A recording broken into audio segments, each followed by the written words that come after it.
Hi ಎಲ್ಲರಿಗೂ and welcome back. ಬೇಕ್ರಿ ಸ್ಟೈಲಲ್ಲಿ ಮಸಾಲ ಬನ್ ಅಥವಾ ಮಸಾಲ ಖಾರ ಬನ್ ಮನೆಯಲ್ಲೇ ಅವನ್ ಇಲ್ಲದೇ ಅತಿ ಸುಲಭವಾಗಿ ಮಾಡ್ಬೋದು. ತುಂಬ ಸಾಫ್ಟಾಗಿ ಕೂಡ ಬರುತ್ತೆ. ಮಾಡೋದು ಹೇಗೆ ನೋಡೋಣ.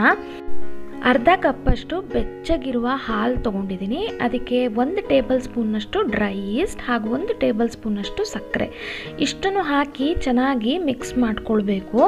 ಉಗುರು ಬೆಚ್ಚಗಿರಬೇಕು, ಹಾಲು ತಣ್ಣಗಿರಬಾರ್ದು. ಇದನ್ನು 30 ನಿಮಿಷ ಹಾಗೆ ಇಡಬೇಕಾಗತ್ತೆ. 30 ನಿಮಿಷ ಆದಮೇಲೆ ನೋಡಿ ಚೆನ್ನಾಗಿ ಇದು ಈಸ್ಟ್ ಆ್ಯಕ್ಟಿವೇಟ್ ಆಗಿದೆ, ಹುಳಿ ಬಂದಿದೆ. ಇದನ್ನು ನಾವು ಬನ್ನಿನ ಹಿಟ್ಟು ಕಲಿಸ್ಕೊಳ್ಳೋಕ್ಕೆ ಉಪಯೋಗಿಸ್ಕೊಳ್ಳೋಣ. 1.5 ಕಪ್ಪಷ್ಟು ಮೈದಾ ಹಿಟ್ಟನ್ನ ತೊಗೊಂಡಿದ್ದೀನಿ. ಇದಕ್ಕೆ ರುಚಿಗೆ ತಕ್ಕಷ್ಟು ಉಪ್ಪನ್ನ ಹಾಕ್ಕೊಂಡು, ಖಾರ ಬನ್ ಆಗಿರೋದ್ರಿಂದ ನಾನಿಲ್ಲಿ ಹೆಚ್ಚಿರುವಂತಹ ಕೊತ್ತಂಬರಿ ಸೊಪ್ಪು, ಹೆಚ್ಚಿರುವಂತಹ ಹಸಿಮೆಣಸಿನಕಾಯಿ, ಸಬ್ಸಿಗೆ ಸೊಪ್ಪು ಮೇನ್ ಇದಕ್ಕೆ, ಕರಿಬೇವಿನ ಸೊಪ್ಪು ಇಷ್ಟನ್ನು ಹಾಕಿ ಮಿಕ್ಸ್ ಮಾಡ್ಕೊಳ್ತಾ ಇದ್ದೀನಿ. ಇದಕ್ಕೆ 1-2 ಚಮಚದಷ್ಟು ಎಣ್ಣೆ ಕೂಡ ಸೇರಿಸಿದ್ದೀನಿ. ಇದನ್ನು ಚೆನ್ನಾಗಿ ಮಿಕ್ಸ್ ಮಾಡಿ ನಾವು ಈಸ್ಟ್ದು ಮಿಶ್ರಣ ಏನಿರುತ್ತೆ ಅದನ್ನು ಸೇರಿಸಿ ನಾವು ಹಿಟ್ಟು ಕಲಿಸ್ಕೊಳ್ಬೇಕು. ನಾವೇನು ಈಸ್ಟ್ ಮಿಕ್ಸ್ಚರ್ನ ಇಟ್ಕೊಂಡಿದ್ವಿ ಅದು ಕಂಪ್ಲೀಟಾಗಿ ಹಾಕ್ಕೊಳ್ಬೇಕಾಗತ್ತೆ. ಇನ್ನೂ ನಿಮಗೆ ಗಟ್ಟಿ ಇದೆ ಹಿಟ್ಟು ಅಂತ ಅನಿಸಿದ್ರೆ ನೀವು ನೀರು ಅಥವಾ ಹಾಲನ್ನ ಸೇರಿಸ್ಕೊಳ್ಬೋದು. ನಾನಿಲ್ಲಿ ಸ್ವಲ್ಪ ನೀರನ್ನ ಕೂಡ ಸೇರಿಸ್ಕೊಂಡಿದ್ದೀನಿ. ಇದನ್ನು ಚೆನ್ನಾಗಿ ನಾದ್ಕೊಳ್ಬೇಕು. ಪೂರಿ ಅಥವಾ ಚಪಾತಿ ಹಿಟ್ಟು ಏನಿರುತ್ತೆ ಅಷ್ಟು ಗಟ್ಟಿಯಾಗಿ ಇರಬಾರ್ದು, ಅದಕ್ಕಿಂತಲೂ ಸಾಫ್ಟಾಗಿ ಬರಬೇಕು. ಸ್ವಲ್ಪ ನಿಮಗೆ ಕೈಗೆ ಅಂಟ್ತಾ ಇದೆ ಅಂತಂದರೆ ನೀವು ಒಂದು ಸ್ವಲ್ಪ ಎಣ್ಣೆನ ಕೂಡ ಹಾಕಿ ನೀವು ಹಿಟ್ಟನ್ನು ನಾದ್ಕೊಳ್ಬೋದು. ಈ ರೀತಿ ನಾದಿರುವ ಹಿಟ್ಟಿಗೆ ನಾನು ಮೇಲ್ಗಡೆಯಿಂದ ಎಣ್ಣೆ ಸವರ್ತಾ ಇದ್ದೀನಿ, ಹಾಗೂ ಪಾತ್ರೆಗೂ ಸ್ವಲ್ಪ ಎಣ್ಣೆ ಸವರ್ಕೊಳ್ತಾ ಇದ್ದೀನಿ. ಯಾಕೆಂದರೆ ಇದು ಉಬ್ಬಿ ಬಂದ ಮೇಲೆ ಪಾತ್ರೆಗೆಲ್ಲ ಅಂಟತ್ತೆ. ಸೊ ಈಸಿಯಾಗಿ ಬಿಡಿಸ್ಬೋದು ಅಂತ ಎಣ್ಣೆ ಸವರಿ 1 ಗಂಟೆಗಳ ಕಾಲ ಮುಚ್ಚಿಡ್ತೀನಿ. ಈಗ ನೋಡಿ ಹಿಟ್ಟು ಚೆನ್ನಾಗಿ ಉಬ್ಬಿದೆ. ಇದನ್ನು ಅಗೇನ್ ನೀವು 2-3 ನಿಮಿಷಗಳ ಕಾಲ ಚೆನ್ನಾಗಿ ನಾದ್ಕೊಳ್ಬೇಕು. ಹಿಟ್ಟು ನೀವು ಎಷ್ಟು ನಾದ್ತೀರಾ ಅಷ್ಟು ಸಾಫ್ಟಾಗಿ ಬರುತ್ತೆ ಬನ್ನು. ಇನ್ನು ಯಾರೆಲ್ಲ ನನ್ನ ಚಾನಲ್ನ ಸಬ್ಸ್ಕ್ರೈಬ್ ಮಾಡದೆ ನೋಡ್ತಿದ್ರೆ ಸಬ್ಸ್ಕ್ರೈಬ್ ಮಾಡಿ, ಹಾಗೂ ಪಕ್ಕದಲ್ಲಿರುವ ಬೆಲ್ ಐಕನ್ ಪ್ರೆಸ್ ಮಾಡಿದ್ರೆ ನಾನು ಹಾಕೋ ವಿಡಿಯೋ ನೋಟಿಫಿಕೇಷನ್ ನಿಮಗೆ ಸಿಗುತ್ತೆ. ಇನ್ನು ಹಿಟ್ಟನ್ನು ನಾನು ಸಣ್ಣ ಸಣ್ಣ ಉಂಡೆಗಳಾಗಿ ಮಾಡ್ಕೊಂಡಿದ್ದೀನಿ. ಸಾಧಾರಣ ನಿಮಗೆ ಬನ್ ಗಾತ್ರಕ್ಕೆ ಎಷ್ಟು ಬೇಕೋ ಅಷ್ಟು ನಾನು ಹಿಟ್ಟನ್ನು ತಗೊಂಡು ಅದನ್ನು ಒಳಗಡೆಗೆ ಈ ರೀತಿ ಮಡಿಸ್ಕೊಳ್ತಾ ಇದ್ದೀನಿ. ಈ ರೀತಿ ಮಾಡೋದ್ರಿಂದ ಬನ್ ತುಂಬ ಉಬ್ಬಿ ಬರುತ್ತೆ. ನೋಡಿ, ಇದಕ್ಕೆ ಟಕ್ ಮಾಡೋದು ಅಂತ ಹೇಳ್ತಾರೆ, ಒಳಗಡೆಗೆ ನೀವು ಮಡಿಸ್ಕೊಳ್ಳೋದು ಅಂತ. ಚೆನ್ನಾಗಿ ಅದನ್ನು ಟಕ್ ಮಾಡ್ಕೊಂಡಾದಮೇಲೆ ಅದನ್ನು ಒಂದು ರೌಂಡ್ ಶೇಪ್ಗೆ ತೊಗೊಂಡು ಬರಬೇಕು. ಆ್ಯಂಡ್ ನಾನು ಇದನ್ನು ಒಂದು ಬೇಕಿಂಗ್ ಟ್ರೇನಲ್ಲಿ ಬಟರ್ ಪೇಪರ್ ಇಟ್ಕೊಳ್ತಾ ಇದ್ದೀನಿ.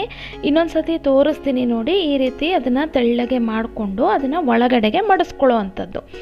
ಆಪೋಸಿಟ್ ಡೈರೆಕ್ಷನ್ಗೆ ನೀವು ಮಡಿಸ್ಕೊಳ್ಬೇಕಾಗತ್ತೆ. ದೂರ ದೂರ ಇಡಿ. ಆದಷ್ಟು ಬನ್ಗಳನ್ನ ಹತ್ತತ್ರ ಇಟ್ಟರೆ ಅದು ಬೇಕಾಗಬೇಕಾದ್ರೆ ಒಂದಕ್ಕೊಂದು ಅಂಟ್ಕೊಳ್ಳುತ್ತೆ. ಆ್ಯಂಡ್ ನಾನಿಲ್ಲಿ ಸ್ಟೀಲ್ ಪ್ಲೇಟ್ ತೊಗೊಂಡಿರೋದ್ರಿಂದ ನಾನು ಬಟರ್ ಪೇಪರ್ನ ಹಾಕಿ ನಾನು ಇಟ್ಕೊಳ್ತಾ ಇದ್ದೀನಿ. ಇಲ್ಲಾಂದರೆ ಪ್ಲೇಟಿಗೆ ಅಂಟ್ಕೊಂಡು ಬಿಡುತ್ತೆ ಅಂತ ನಾನು ಬಟರ್ ಪೇಪರ್ ಇಟ್ಕೊಂಡಿದ್ದೀನಿ. ಇನ್ನು ಇದನ್ನು ಒಂದು 20 ನಿಮಿಷ ಹಾಗೆ ರೆಸ್ಟ್ ಮಾಡೋಕ್ಕೆ ಬಿಡಬೇಕು. ಹಿಟ್ಟು ನೋಡಿ ಈಗ ಪುನಃ ಉಬ್ಬಿದೆ.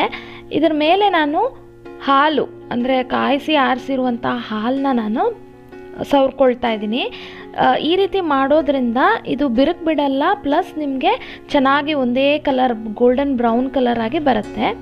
ಇದು ಪ್ರೀ ಹೀಟೆಡ್ ಕಡಾಯಿ ಅಂದರೆ ನಾನು ಮೊದಲೇ ಒಂದು 5 ನಿಮಿಷ ಬಿಸಿಯಾಗಕ್ಕೆ ಇಟ್ಟಿದ್ದೆ. ಅದರಲ್ಲಿ ಈ ಟ್ರೇನ ಇಟ್ಟು ಒಂದು 30 ನಿಮಿಷ ಲೋ ಟು ಮೀಡಿಯಮ್ ಫ್ಲೇಮಲ್ಲಿ ನಾನು ಇದನ್ನು ಬೇಯಿಸ್ಕೊಳ್ತೀನಿ. ಕಂಪ್ಲೀಟಾಗಿ ಬೆಂದಿದೆ, ಬಟ್ ನಾನು ಇಲ್ಲಿ ಪಾತ್ರೆನಲ್ಲಿ ಮಾಡಿರೋದ್ರಿಂದ ಮೇಲ್ಗಡೆ ಕಲರ್ ಬಂದಿಲ್ಲ. ಅವನಲ್ಲಾದರೆ ನಿಮಗೆ ಈವನ್ ಕಲರ್ ಎಲ್ಲ ಕಡೆ ಒಂದೇ ಥರ ಬರುತ್ತೆ. ಸೊ ನಾನೇನು ಮಾಡ್ತೀನಿ, ಅದನ್ನು ಅಗೇನ್ ಉಲ್ಟಾ ಮಾಡಿ ಇನ್ನೊಂದು 5 ನಿಮಿಷ ಹೀಗೆ ಕುಕ್ ಮಾಡ್ಕೊಳ್ತೀನಿ. 5 ನಿಮಿಷ ಆದಮೇಲೆ ನಿಮಗೆ ಇದನ್ನು ತಿರುವು ಹಾಕಿದ್ರೆ ನೋಡಿ ಮೇಲ್ಗಡೆನೂ ಒಳ್ಳೆ ಗೋಲ್ಡನ್ ಬ್ರೌನ್ ಕಲರ್ ಬಂದಿರುತ್ತೆ.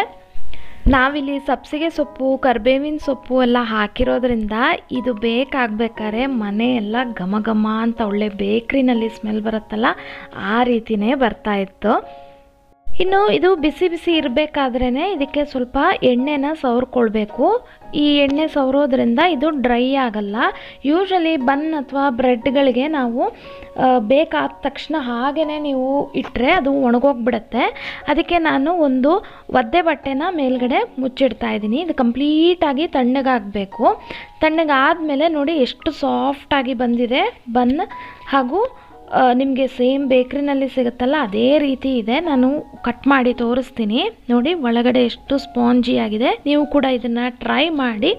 ಮುಂದಿನ ಇಂಟ್ರೆಸ್ಟಿಂಗ್ ರೆಸಿಪಿಯೊಂದಿಗೆ ನಾನು ನಿಮಗೆ ನೆಕ್ಸ್ಟ್ ವಿಡಿಯೋದಲ್ಲಿ ಸಿಗ್ತೀನಿ. Stay tune, stay connected. Thank you for watching.